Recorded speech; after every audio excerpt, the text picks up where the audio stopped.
សមរភូមិបន្ទាយមានជ័យកំពុងតែឡើងកម្ដៅដល់ចំណុចកំពូលមេតបហ្វីលីពីនដឹកនាំកម្លាំងអាស៊ានចោះអន្តរាគមន៍ដោយផ្ទាល់ដល់ទីលានប្រយុទ្ធក្រោយកងទ័ពថៃរំលោភបំពានបទឈប់បាញ់យ៉ាងធ្ងន់ធ្ងរប្រិយមិត្តជាទីមេត្រីដំណឹងនាថ្ងៃទី13កុម្ភៈ2026ម៉ោង 5:06 នាទីរសៀលទៅហើយបាទកម្ពុជារបស់យើងបកអាក្រាតទង្វើរបស់ថៃលើឆាកអន្តរជាតិនៅប្រទេសបារាំងលោកលុយដាវីតទម្លេកផោះតាងដ៏រន្ធត់ពីការបំផ្លិចបំផ្លាញប្រាសាទបេតិកភណ្ឌគណៈភិគីថៃចេញមកបដិសេធរឿងកាត់ផ្ដាច់ទំនាក់ទំនងទាំងភ័យស្លន់ស្លោជាមួយប្រទេសកម្ពុជាណាអញ្ចឹងទេកុំមើលរំលងដំណឹងមួយនេះហើយក៏សៀជាបន្ទាន់ទៅការបណ្ដាញសង្គមនានាចំពោះព្រឹត្តិការណ៍ដ៏ក្តៅគគុកនាថ្ងៃនេះដែលនឹងជម្រាបចែកជូនទៅកាន់ពុកម៉ែបងប្អូនទាំងអស់គ្នាឲ្យដឹងដំណឹងទី1នោះគឺផ្ទុះព្រឹត្តិការណ៍ក៏ក្រៅព្រំដែនមេតបហ្វីលីពីនដឹកនាំកម្លាំងអាស៊ានចុះអន្តរាគមន៍ដល់សមរភូមិបន្ទាយមានជ័យក្រោយថៃរំលោភកិច្ចព្រមព្រៀងយ៉ាងធ្ងន់ធ្ងរមួយទៀតគឺកម្ពុជាបកអាក្រាតថៃលើឆាកអន្តរជាតិផ្អើលតែម្ដងលោកលុយដាវីតទម្លាយផោះតាងដែលថៃបំផ្លិចបំផ្លាញប្រាសាទបេតិកភណ្ឌរបស់ខ្មែរហើយប្រទេសថៃចេញមកបដិសេធរឿងកាត់ផ្ដាច់ទំនាក់ទំនងបន្ទាប់ពីមេតបអាស៊ានចុះពិនិត្យសមរភូមិផ្ទាល់ក្រោយរឿងការចោទប្រកាន់ថាប្រើអាវុធធន់ធ្ងន់រំលោភបទឈប់បាញ់ហើយជីកលេនឋាននានានិងដាក់ទូកុងតឺន័ររាយបន្លាលួសជាហូរហែប្រិយមិត្តនេះគឺជាដំណឹងបាទជីកបន្លាយហូរហែតប៉ែឡាលរបស់ថៃអញ្ចឹងទេយើងគួរតែប្រាប់មេ AOT ថ្មីរបស់អាស៊ានណាប្រិយមិត្តស្ថានភាពនៅតាមបណ្ដោយព្រំដែនខ្សែបន្ទាត់ព្រំដែនកម្ពុជាថៃក្នុងសមរភូមិខេត្តបន្ទាយមានជ័យបានហក់ឡើងដល់កម្ដៅខ្ពស់បំផុតបន្ទាប់ពីមានវត្តមានដ៏គួរភ្ញាក់ផ្អើលរបស់មេតបជាន់ខ្ពស់ហ្វីលីពីនក្នុងនាមជាប្រធានអាស៊ានបដូវវេនឆ្នាំ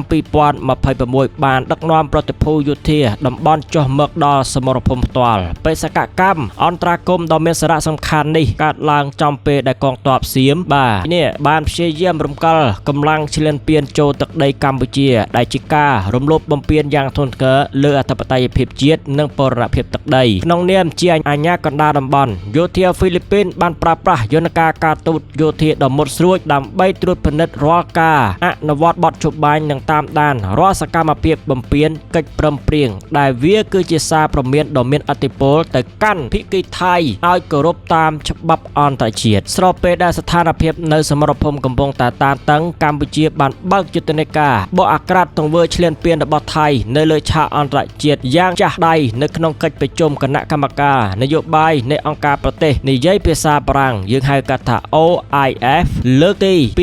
257នៅទីក្រុងប៉ារីសលោកលុយដាវីតឯកអគ្គរដ្ឋទូតកម្ពុជាបានលាតត្រដាងលើសកម្មភាពអមនុស្សធម៌របស់យោធាថៃដែលបានរំលោភលើបទឈប់បាញ់កាលពីថ្ងៃទី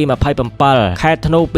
2025លោកបានទម្លាយផោះតាងដែលថៃបានរៀបបន្លាលួសដាក់ទូកុងតឺន័រនិងប្រើប្រាស់អាវុធធន់ធ្ងន់រួមមានកាំភ្លើងធំដ្រូននិងយន្តហោះចម្បាំងបង្កឲ្យមានការបាត់បង់ជីវិតជនស៊ីវិលនិងធ្វើឲ្យខូចខាតធ្ងន់ធ្ងរដល់ប្រាសាទប្រវហិរប្រាសាទតាក្របីនិងប្រាសាទតាម៉ុនធំដែលជាបេតិកភណ្ឌពិភពលោកអញ្ចឹងទេនេះគឺជាដំណឹងដែលធ្វើឲ្យថៃភ័យស្លន់ស្លោមួយយ៉ាងដែរបាទនៅក្រៅប្រទេសនៅបារាំងនោះដែលឯកអគ្គរដ្ឋទូតកម្ពុជារបស់យើងលោកលុយដាវីតប្រាប់បរទេសនានាបាទអំពីទង្វើឈ្លានពានវាយប្រហារនិងរំលោភបំពានបទឈប់បាញ់ថ្ងៃទី27ធ្នូដែលយើងមានកិច្ចប្រជុំថ្នាក់រដ្ឋមន្ត្រីការពារជាតិបាទកម្ពុជាថៃណានេះគឺជាដំណឹងដែលយើងប្រាប់ទៅកាន់បរទេសនានាអំពីការឈ្លានពានរបស់ថៃហ្នឹងហើយជាការឆ្លើយតបទៅនឹងសម្ពាធអន្តរជាតិនិងការចុះផ្សាយរបស់សារព័ត៌មាន The Nation នាថ្ងៃទី13កុម្ភៈ2026នេះអាជ្ញាធរជាន់ខ្ពស់របស់ប្រទេសថៃបានចេញមុខច្រានចោលយ៉ាងដាច់អហង្ការចំពោះពាក្យចចាមរាមស្ដីអំពីការកាត់ផ្ដាច់ទំនាក់ទំនងការទូតជាមួយកម្ពុជាភាគីថៃបានអះអាងជាថ្មីនៅការបដិញ្ញាចិត្តក្នុងការរក្សាទំនាក់ទំនងក្នុងនាមជាបងប្អូនជិតខាងល្អបាទប្រិយមិត្តឃើញទេគេសិតតែនិយាយថាក្នុងនាមជាបងប្អូនជិតខាងល្អបងប្អូនវ័យកម្ពុជាអញ្ចឹងមែនហ៎ថៃនឹងបានបញ្ជាក់ថារាល់បញ្ហាព្រំដែនដែលនៅសេសសល់នឹងត្រូវដោះស្រាយតាមរយៈយន្តការទ្វេភាគីជាផ្លូវការដូចជាគណៈកម្មការព្រំដែនរួម JBC និងយន្តការព្រំដែនយោធា OBC ឬក៏ GBC ដើម្បីជៀសវាងការយល់ច្រឡំបាទអត់មានសេះសល់ទេថៃឯងបំពេញដាក់ទូកុងតឺន័ររាយបន្លាលួសជាហូរហែប្រមាណថ្ងៃប្រមាណខែនោះអត់មានទៅណាទេត្រូវតែវាស់វែងឲ្យគ្រប់ទាំងអស់បាទទៅតាមក្បួនខ្នាតផែនទីបារាំងសៀមអតីតកាល1904 1907ជាដើមលើផែនទី1/2000 ណោះចឹងទេកុំមកបន្លែបន្លំរឿងនេះឲ្យស្រូតមកប្រជុំមក JBC ឲ្យដាច់ស្រេចទៅអូខេថៃដែលនិយាយថាកម្ពុជាជាបងប្អូនល្អបាទចិត្តខាងល្អប៉ុន្តែលួចប្លន់អ្នកចិត្តខាងបាទទុកចិត្តមិនបាននោះទេចោលមួយនឹងទោះជាយ៉ាងណាយោធាភិបាលថៃបានចេញសេចក្តីថ្លែងការណ៍បំភ្លឺថាសកម្មភាពពង្រឹងរបងព្រំដែននិងការសាងសង់រចនាសម្ព័ន្ធការពារជាតិនៅក្បែរបន្ទាត់ព្រំដែននាពេលនេះគឺធ្វើឡើងក្នុងគោលបំណងការពារអធិបតេយ្យភាពជាតិនិងទប់ស្កាត់បទល្មើសឆ្លងដែនប៉ុណ្ណោះជឿបានអត់ប្រិយមិត្តរឿងនេះដែលថៃថាធ្វើរបងព្រំដែននឹងខ្លាចមានចោរកម្មទប់ស្កាត់បទល្មើសឆ្លងដែនណានៃនេះគឺជាអ្វីដែលថៃលើកឡើងណាមិនមែនជាការបង្កហេតុដាក់កម្ពុជានោះឡើយទោះបីជាមានការបកស្រាយពីភាគីថៃយ៉ាងណាក៏ដោយក៏វត្តមានរបស់មេតបអាស៊ាននៅតាមភូមិសាស្ត្រខេត្តបន្ទាយមានជ័យបានក្លាយជាសក្ខីភាពមិនអាចប្រកែកបានថាសហគមន៍តំបន់កំពុងតាមដានរាល់ជំហានរបស់ភាគីថៃដើម្បីធានាថាអធិបតេយ្យភាពនិងកិត្តិយសរបស់ប្រជាជនកម្ពុជានឹងមិនត្រូវបានរំលោភបំពានដោយប្រើកម្លាំងបាយជាបន្តទៀតនោះឡើយអញ្ចឹងទេនេះគឺជាដំណឹងពាក់ព័ន្ធទៅនឹងមេតបហ្វីលីពីនដឹកនាំកម្លាំងអាស៊ានដោយសារតែយើងផ្លាស់ប្ដូរមេតប AOT ណាកាលមុនគឺម៉ាឡេស៊ីឥឡូវនេះយើងបានមេតបថ្មីហើយគេចោះទៅពិនិត្យជាក់ស្ដែងអំពីការរំលោភបំពានដាក់ទូកុងតឺន័ររេបឡាលួសធ្វើលេងនឋានជីកបន្លាយកាយប្រឡងឯណានៃរបស់ថៃនោះឯងក៏ប៉ុន្តែកងទ័ពកម្ពុជាឆ្លំមើលតាមដានលេសតតែថាកុំឲ្យមានអីគេបាទស្ថានភាពមិនស្រួលឬក៏ក្តៅក្រហាយមិនមកណោះឡើងកម្ដៅស្អីណោះគ្រាន់តែគេកម្ពុជារបស់យើងឈរនៅលើដីកម្ពុជាឆ្លំមើលទង្វើឈ្លានពានជីកបន្លាយកាយប្រឡងរបស់ថៃសុទ្ធតែថាកុំឲ្យស្ថានភាពឡើងកម្ដៅមិនឲ្យកម្ពុជារបស់យើងនឹងមើលអំពីសកម្មភាពរបស់ថៃនោះទេក៏ប៉ុន្តែ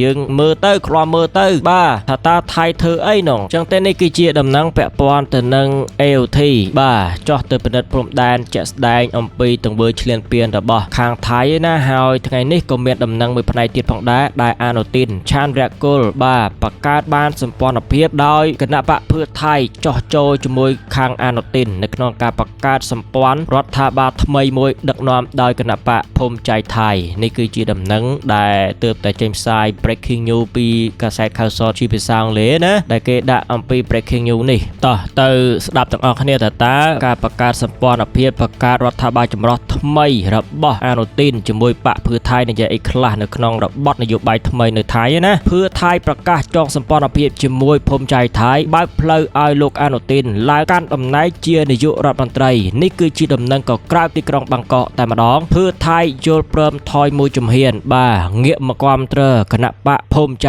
ថៃឲ្យដឹកនាំរដ្ឋាភិបាលថ្មីដើម្បីបញ្ចប់ភាពតច្រកថ្ងៃនេះប្រិយមិត្តជាទីមេត្រីស្ថានភាពនយោបាយនៅក្នុងប្រទេសថៃបានឈានមកដល់របត់ដ៏សំខាន់មួយនៅពេលដែលគណៈបកភឿថៃបានប្រកាសជាផ្លូវការនៅការគាំទ្ររបស់ខ្លួនចំពោះគណៈបកភូមិใจថៃបាទការមុនភឿថៃត្រូវបានអាណូទីនប្រកាសគាំទ្រចូលជាសម្ព័ន្ធឥឡូវនេះភឿថៃប្រកាសខ្លួនចូលសម្ព័ន្ធខាងអាណូទីនវិញក្នុងការដើរតួជាស្នូលដឹកនាំដើម្បីបង្កើតរដ្ឋាភិបាលថ្មីការប្រកាសដ៏មានឥទ្ធិពលនេះបានធ្វើឡើងបន្ទាប់ពីកិច្ចពិភាក្សាជាន់ខ្ពស់មួយនៅទីស្នាក់ការកណ្ដាលរបស់គណៈបកភូមិใจថៃកាលពីរសៀលថ្ងៃប្រហ័សម្សិលមិញដែលមានការចូលរួមពីអិសរាជជននយោបាយលេចលោរួមមានលោកអាណូទីនឆានរៈគុលមេដឹកនាំគណៈបកភូមិใจថៃនិងលោកយុសសានវង្សសារ៉ាតបេក្ខជននាយករដ្ឋមន្ត្រីមកពីគណៈបកភឿថៃក្រោយជំនួបដែលប្រើរយៈពេលយ៉ាងយូរលោកប្រាសើតច័ន្ទតារាវង្សតង់អគ្គលេខាធិការគណៈបកភឿថៃបានថ្លែងបញ្ជាក់ទៅកាន់ប្រព័ន្ធផ្សព្វផ្សាយយ៉ាងច្បាស់ថាគណៈបកភឿថៃបានត្រៀមខ្លួនរួចជាស្រេចក្នុងការផ្ដល់សម្លេងគាំទ្រនិងសហការយ៉ាងពេញទំហឹងជាមួយគណៈបកភូមិใจថៃដើម្បីបង្កើតរដ្ឋាភិបាលថ្មីមួយដែលរឹងមាំការសម្រេចចិត្តនេះត្រូវបានគេមើលឃើញថាជាយុទ្ធសាស្ត្រនយោបាយដ៏ឆ្លាតវៃក្នុងការបង្រួមសម្លេងដើម្បីឈានទៅរកការគ្រប់គ្រងអំណាចក្នុងរដ្ឋសភានិងធានាបាននូវស្ថិរភាពរដ្ឋាភិបាលសម្រាប់អាណត្តិខាងមុខដោយឡែកលោកអាណូទីនឆានរៈគុលបានបង្ហាញនូវភាពទន់ភ្លន់និងស្មារតីសាមគ្គីភាពដោយលើកឡើងថារាល់ការខ្វែងគំនិតឬការយកច្រឡំដែលបានកើតឡើងក្នុងសមរភូមិនយោបាយកាលពីមុនគឺជារឿងធម្មតាដែលមិនអាចជៀសផុតទោះជាយ៉ាងណាលោកបានសង្កត់ធ្ងន់ថានៅពេលនេះគឺជាពេលវេលាដែលបកទាំងពីរត្រូវដាក់រឿងអតីតកាលមួយឡែកហើយចាប់ដៃគ្នាឆ្ ពោះទៅមុខដើម្បីផលប្រយោជន៍ជាតិនិងប្រជាជនថៃបាទណែឃើញទេកម្ពុជាស្ដាប់ផងហើយអង្ការកម្ពុជារបស់យើងចាប់ដៃជាមួយបកប្រឆាំងឈប់ឆ្លោះគ្នាទាស់គ្នាណាឥឡូវនេះអាណូទីនចាប់ដៃជាមួយភឿថៃ